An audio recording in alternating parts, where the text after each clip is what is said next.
لَقَدْ خَلَقْنَا الْإِنسَانَ فِي كَبَدٍ، ہم نے انسان کو مشقت میں رہتا ہوا پیدا کیا ہے۔ انسان کی زندگی کا مقصد یہ نہیں ہے کہ وہ آسائشیں اور سہولتیں ہی تلاش کرتا رہے، کہ اس کے لیے زندگی میں کوئی کٹھن مرحلہ نہ ہو۔ یہ ایک مرد اور ایک انسان جو اپنی انسانیت کے جوہر سے آگاہ ہے، یہ اس کا مطالبہ نہیں ہوتا، بلکہ وہ تو کہتا ہے کیا میں نے اس خاکداں سے کنارہ، جہاں رزق کا نام ہے آب و دانہ، پلٹنا جھپٹنا جھپٹ کر پلٹنا، لہو گرم رکھنے کا ہے ایک بہانہ، پرندوں کی دنیا کا درویش ہوں میں کہ شاہی بناتا نہیں آشیانہ۔ یعنی انسان مشقتوں میں رہتا ہوا پیدا کیا گیا، بالکل آسان زندگی، سہل زندگی، کوئی تکلیف نہ پہنچے، مخمل کے فرش پہ بھی چلے تو پاؤں میں موچ آ جائے، کیلا کھانے سے بھی جو ہے وہ دانت ہلتے چلے جائیں، یہ ایک مرد کی پہچان نہیں ہے۔ انسان کو اللہ نے مشقتوں اور دکھوں کے اندر رہتا ہوا پیدا کیا ہے تاکہ وہ حالات کا مقابلہ کرے۔ یہ تو شاہین ہے اور پہاڑوں کی چٹانوں پہ اس کے بسیرے، لہٰذا یہ قسمیں فرما کر کہا۔ اور قسم مکے کی کیوں فرمائی؟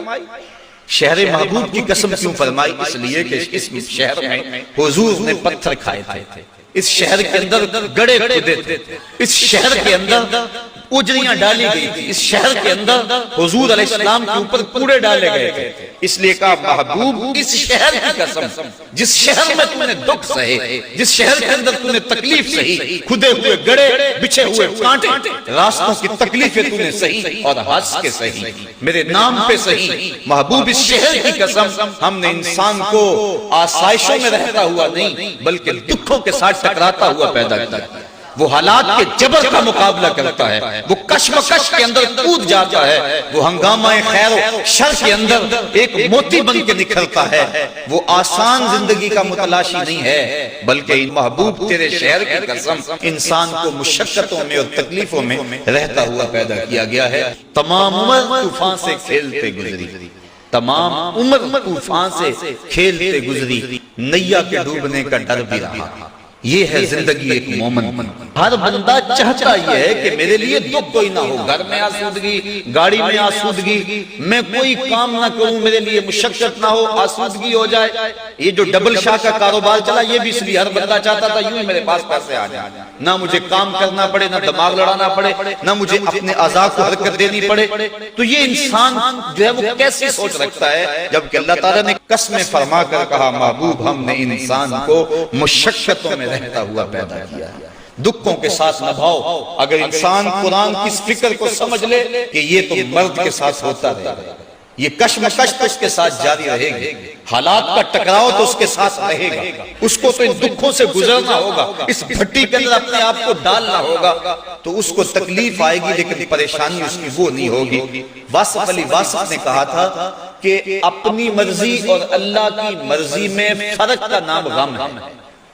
جب بندہ اپنی مرضی اور اللہ کی مرضی میں فرق کر دے تو اسے غم کہتے ہیں، اور جب بندہ کہتا ہے یہ سونا میرے دکھ میں چلا جا تے میں سکھ نو چلے ڈاواں، پھر وہ جلتی ہوئی چکھا کے اندر بھی مسکراتا ہوا چلا لگا۔